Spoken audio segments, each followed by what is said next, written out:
bonjour, comment ça va? Bah, Diogo, je vous avais vu la dernière, vous.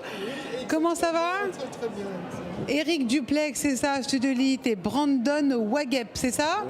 Find Me. On rappelle vos sociétés? Un petit micro, voilà, très bien. Je vous écoute. Pour moi, Vous êtes du Sénégal, c'est ça, non?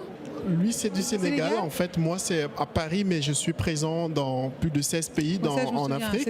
Et voilà, Studeli, c'est une fintech française. C'est le leader français sur la mobilité des étudiants, sur les services financiers. Exactement. On permet aux étudiants de justifier plus facilement leurs ressources.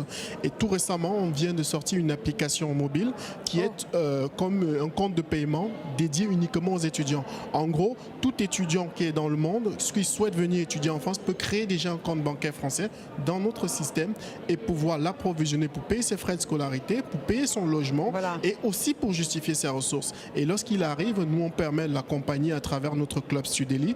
Et aujourd'hui, on a déjà accompagné plus de 15 000 étudiants qui sont déjà sur le territoire. Et vous étiez déjà dans pas mal de pays, maintenant vous êtes dans combien? Maintenant, on est dans le monde.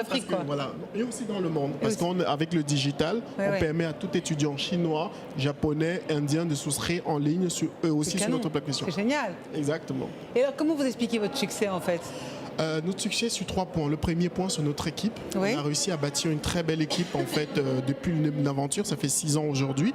Le deuxième, en fait, on a pu se permettre de nous faire accompagner, du moins par des incubateurs. J'ai dit merci à Bandinov et aussi à la BPI parce qu'on a eu la bourse French Tech aujourd'hui. Voilà. Donc et enfin, justement à toute notre communauté d'étudiants, parce que au début, les étudiants nous ont aussi permis de développer notre parc produit et arriver à cet aboutissement qui est le compte de paiement. Et puis après, il y a le bouche à oreille qui va très vite. Exactement. Quand ça marche. Merci beaucoup, Brandon. Bonjour. Comment va Dakar? Ça va très bien, d'accord. Allez, racontez-moi, c'est quoi Find Me? Find Me, comme en français, trouve-moi. En fait, on a développé une solution qui permet à chaque Africain, chaque utilisateur de pouvoir générer une adresse postale aux normes internationales en 2 minutes.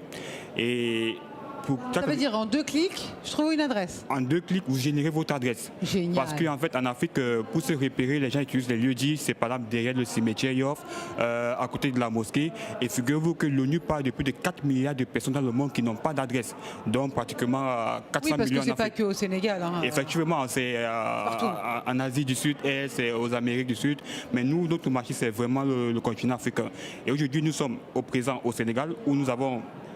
En 2 mois de lancement, nous avons déjà 15 000 adresses générées et plus de 4 000 plaques posées. En fait, pour chaque adresse qui est générée, il y a une plaque pareille qui est posée sur la devanture du domicile. Et cette plaque reprend toutes les informations concernant l'adresse, dont le numéro de villa, le nom de la rue, le code postal et la ville qui va avec, comme une adresse en France. Et ce qu'on fait derrière avec notre collaboration avec Google Maps, on intègre cette donnée dans Google pour les rendre accessibles sur tous les GPS. Ah oui, donc ça me donne un point Google avec le code barre, c'est ça, et je peux retrouver l'adresse. Vous avez l'adresse qui est accessible sur Google. Maintenant, le code barre, c'est une sorte, par exemple, plus on adresse les domiciles, les immeubles, et il y a parfois, dans une immeuble, il peut y avoir 15 appartements. Par exemple, la personne qui est au 5e appartement peut vouloir utiliser l'adresse, il peut scanner le QR code pour se rattacher à l'adresse. Ça c'est le QR code. C'est génial. Et du coup, après, ça s'est accepté. Je veux dire, la Poste, elle retrouve l'adresse facilement? Effectivement, aujourd'hui, on a un partenariat avec la Poste du Sénégal et nous sommes en train de signer 3 partenariats avec la Poste de la Côte d'Ivoire, du Bénin et du Congo. Et ces adresses sont accessibles et utilisables par tous les Sénégalais présentement. Bah dis donc, et j'imagine que ça marche très bien. Ouais, ça marche super bien, super bien. Et du coup, vous développez en dehors du Sénégal, non? Oui, et, comme je disais, nous sommes en train de partir en Côte d'Ivoire, Bénin et le Congo d'ici la fin d'année. Donc c'est des grands pays quand même, vous effectivement, effectivement. Et vous avez quoi, des relais, c'est ça? Vous avez des filiales Oui, nous sommes découpés en filiales. Bon, dans chaque pays, on met une filiale et on signe des partenariats avec le groupe postal et l'État. Génial. Ah bah écoutez, félicitations. Merci. Elle est très jolie votre plaque. Merci. Et bravo à tous les deux. Très bonne continuation sur ce big numéro 8. Merci. À bientôt. Merci. Au revoir donc Brandon Wagep et Eric Duplex, Studeli pour vous et Find Me pour vous. Allez, à très bientôt. Et c'est maintenant, qui me rejoint d'ailleurs maintenant? Laissez-moi voir qui est là.